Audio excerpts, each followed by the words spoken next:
Mr. S.M. Ved himself starting the discussion address, and it will be then followed by Mr. Amol Thorat, who is the head of quality at Godrej Aerospace. So let me first quickly introduce Mr. S.M. Ved. He doesn't need any introduction at all. We know him very well. Still, on a brief note, basically he's IIT alumni. So he passed out from IIT Powai. And he basically is the man, behind setting up Godrej Aerospace right from start to where it is now. He has also contributed immensely to Indian defense and space programs, as we all know, and is also part of national skill development programs. He is also, keynote speakers in various forums of national level. For example, CII, Atmanirbhar Bharat, and welding institutes, to name few.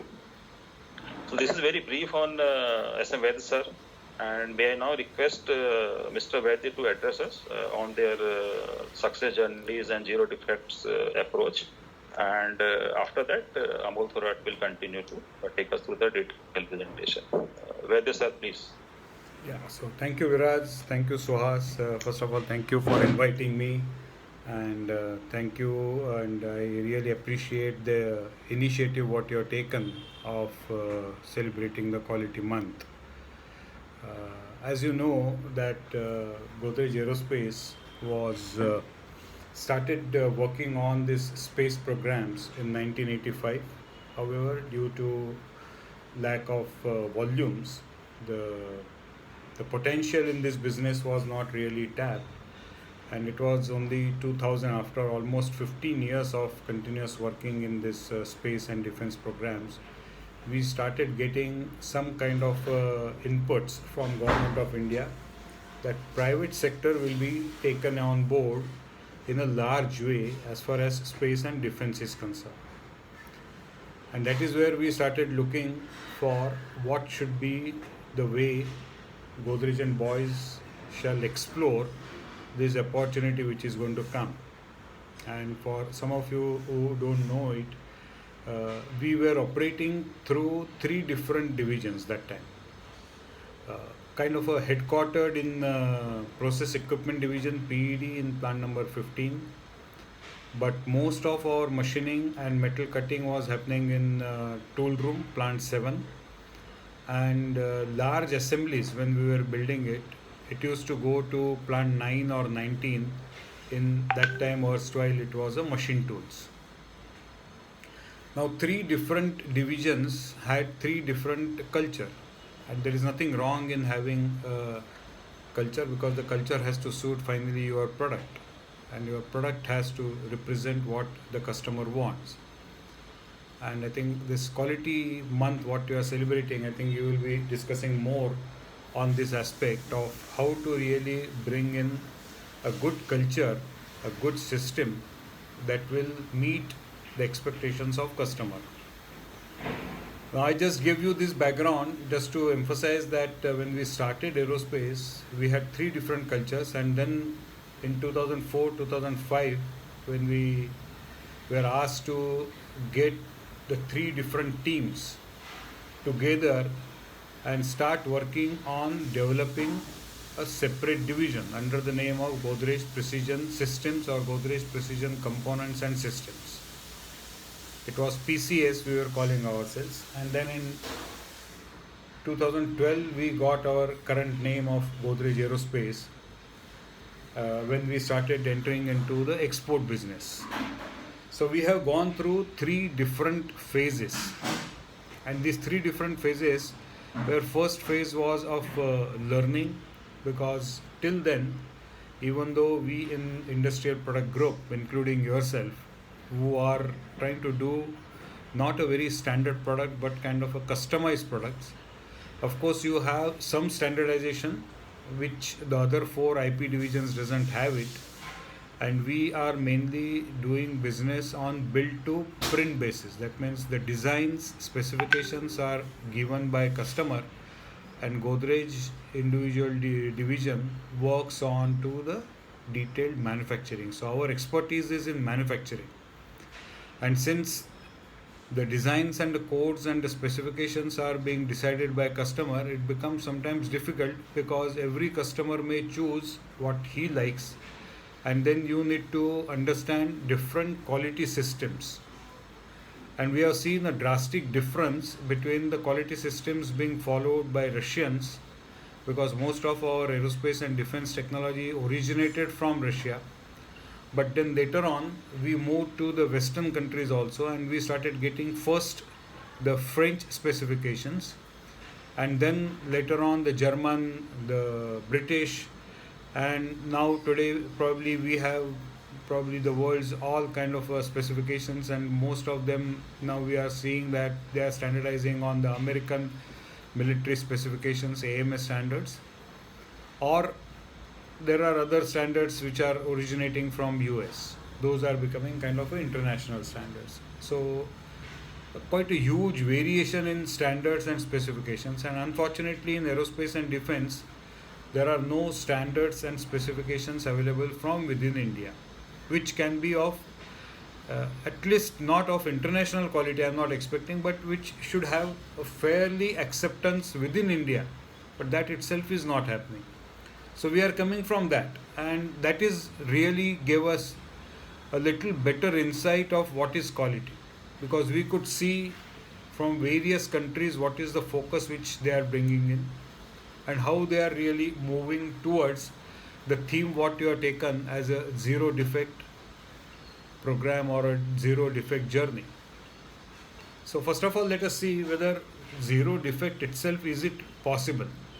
And there are many debates which you will see it on various seminars, other forums, webinars, or on internet also. If you read that zero defect, even though very few companies have achieved, when they have gone into the real more details, they found that zero defect is almost impossible. But even though it is impossible, everybody is attempting towards it. And how are they attempting it is the important part. It is not really achieving zero defect, but whether we are on the right path to achieve the zero defect, and are we going to take the right inputs and the right stand and the right way of working. And that gave us 5 critical insights into how we should really look our quality. Now, once again, if I take you back in 1985, when we started working with Indian Space Program, our definition of quality is doing 100% inspection and filtering it out, whatever is not acceptable, and use and give and deliver only the parts which are meeting the quality norms. That means no deviation at all. That is the standard the ISRO brought in 1985. It was very beginning stage for ISRO. They started in 60s, but first 5 to 10 years they spent on developing their own organization. Then they started doing their research, and then they were ready to attempt at least few parts made by the industry.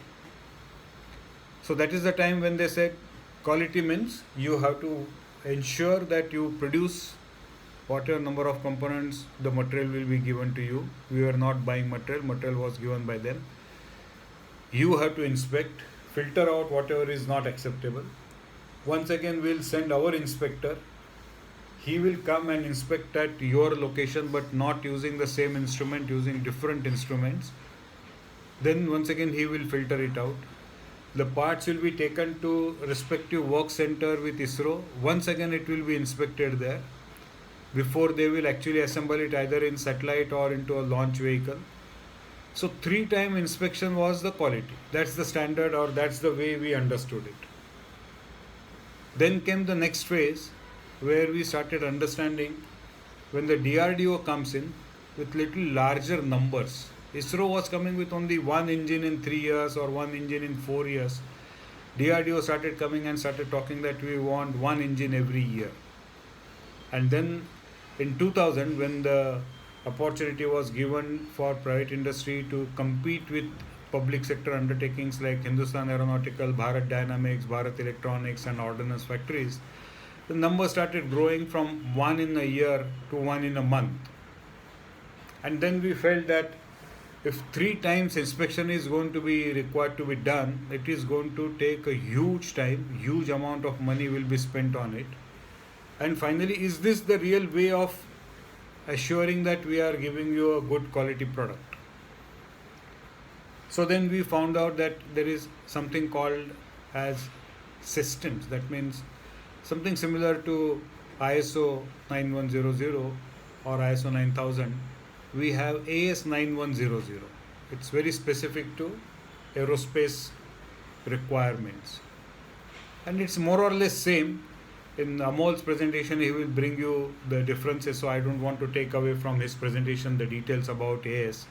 But what I want to highlight is that from no system to a systematic approach. So that was our first transition what we really brought in, and that's the first emphasis which I will also request you to really look in. Whichever standard you follow, whether you follow ISO or other things, give a lot of importance and document everything whichever is required.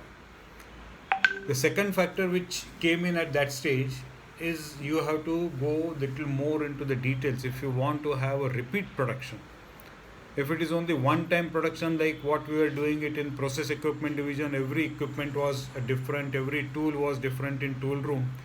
But when it came to machine tools division, it used to have a commonality. That means if I design a particular machine, then it will have at least 1000 to 2000 numbers of volume in its life cycle, whatever is the 5 years, 10 years horizon we look into it. But that was not the culture in PED and in tool room. So from there, what we understood that if we have to have a repeat production, it is good to write down the process sheets of how you are going to produce each and every component, how you are going to assemble it. So it is not only documentation of the systems, but the documentation of the product knowledge also, which was brought in as a second step to us. And then we had exposure to 2010 onwards into the export business. And to our surprise, when the first export order we were executing with GE, we were getting ready with all our process sheets and inspection plans and other quality documents and started submitting to them. So they started asking us, why are you doing all these things? We are not interested in this. We have selected you based on your capabilities, and we know that if Godrej delivers a part, it has to be a good part. So we don't want to really get involved into your process sheets. This document is important for you and you should keep it for yourself, not for us. In fact, this is your intellectual property and you should not give it to anyone else. This process sheet is your own knowledge and that knowledge should not be shared. And then they started asking us that why? Is this the culture in which you have been brought in? And then we said, yes, this is a culture. So then they had series of meetings and training centers with our team to teach us as to how we ourselves will take the responsibility of what we are manufacturing. So from 3 times inspection and filtering it out our component, it came to a journey where we started inspecting ourselves as a self-certification. GE used to come only once in a year and audit our systems. GE used to see what is the statistical process control systems we have implemented and how parts are getting varied. Are we using within the band of the tolerance? Are we going on the upper side, lower side?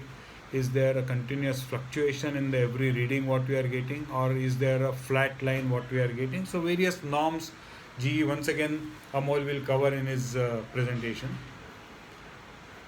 But most important, I don't want to take much of a time from Amol, so I will come to the final concluding thing, which in the last 3 to 5 years we have started realizing as we entered into civil aviation in a much larger way, and from a very small business of 2 to 3 crores in export, now we are just before COVID we are doing about 40 crores of business.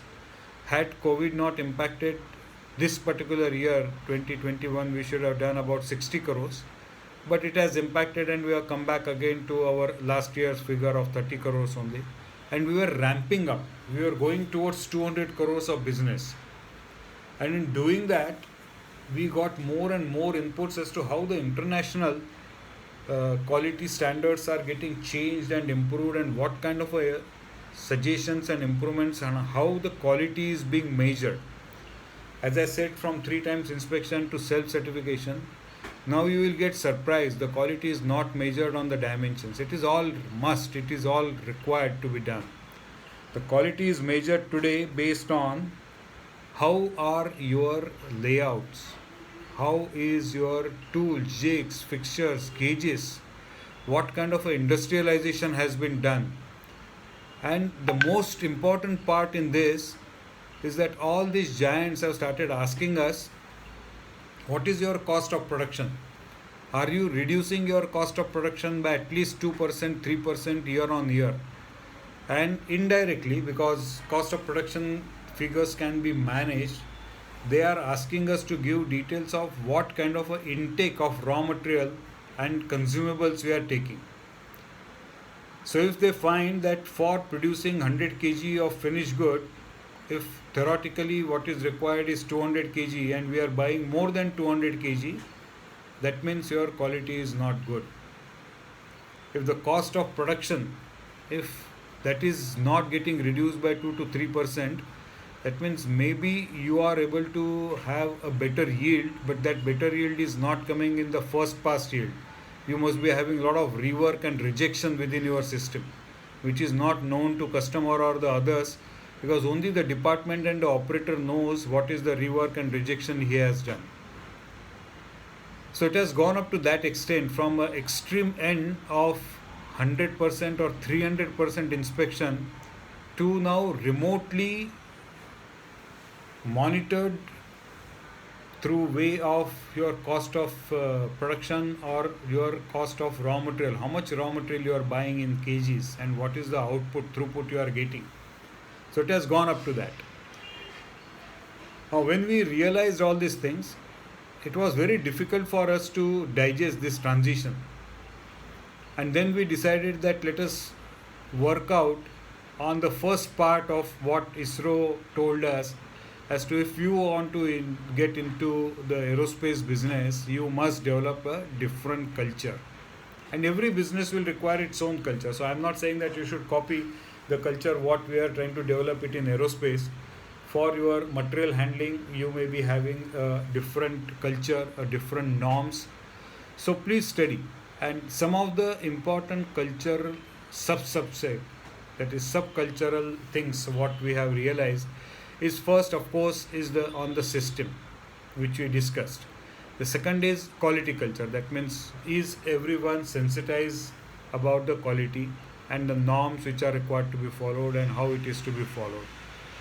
The third culture what we worked is on the productivity culture, and we are getting benefit of Takao-san. Takao-san always gives a lot of examples from MHE on the way you have changed your toolings and you have gone on to your hydraulic systems, and the way you have put into a linear system or a line setup for assembly of your engines and transmission and all the critical parts, and how your structural fabrication and what kind of a visual aids you are taking, how you are taking benefit of IoT, and how you are taking benefit of all those small low cost automations, what is possible. So we have a lot of references every time when we speak to Takao on a monthly or quarterly basis, and I'm sure that that is something which is a productivity culture which is you are also trying to bring in.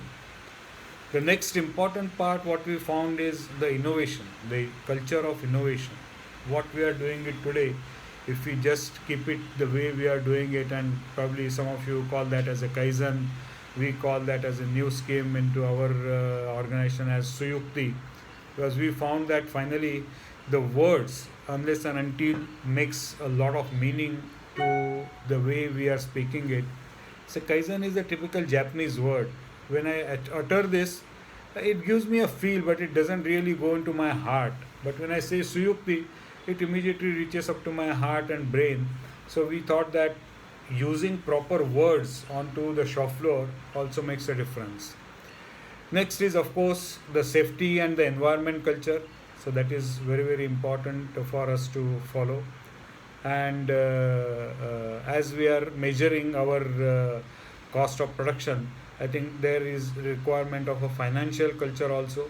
And we are doing this year, we have taken that we will be streamlining lot of our things, what Infor can give, what Infor cannot give, but we will have beautifully laid down financial systems.